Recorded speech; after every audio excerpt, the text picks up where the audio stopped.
মালদাতে শামসি কলেজের ইউনিটের তৃণমূল কংগ্রেসের প্রেসিডেন্ট শেখ রেজাউলকে গতকাল আমরা ডিজিটাল মিডিয়ায় বিভিন্ন জায়গায় দেখেছি যে হাতে আগ্নেয়াস্ত্র নিয়ে ঘুরে বেড়াচ্ছে।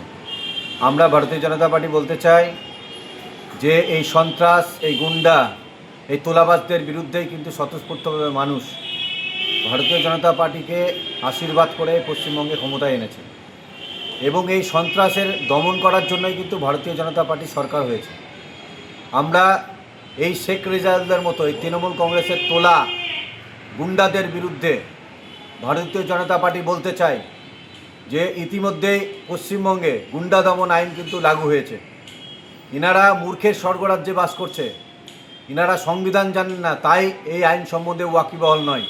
তাই শেখ রেজাউলদের মতো যারা যারা সন্ত্রাস করার জন্য পশ্চিমবঙ্গে বারবার এইভাবে আমরা দেখেছি হাতে অস্ত্র নিয়ে তারা ঘুরে বেড়াচ্ছে, তাদেরকে আইন প্রশাসনের কাছে অনুরোধ করছি যে এদের বিরুদ্ধে কঠোর থেকে কঠোরতম ব্যবস্থা যাতে নেওয়া হয়।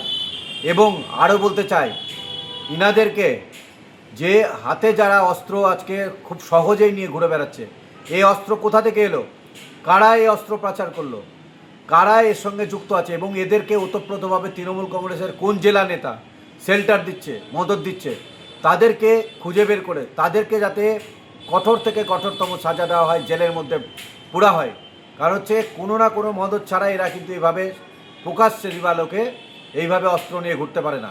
তাই ভারতীয় জনতা পার্টির সুশাসনের কথা আমরা বলেছিলাম পশ্চিমবঙ্গে আসার আগে।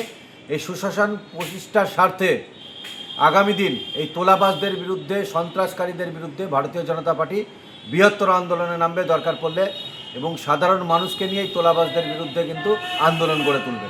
বিশ্বজিৎ রায়, দক্ষিণ সাংগঠনিক জেলার সাধারণ সম্পাদক।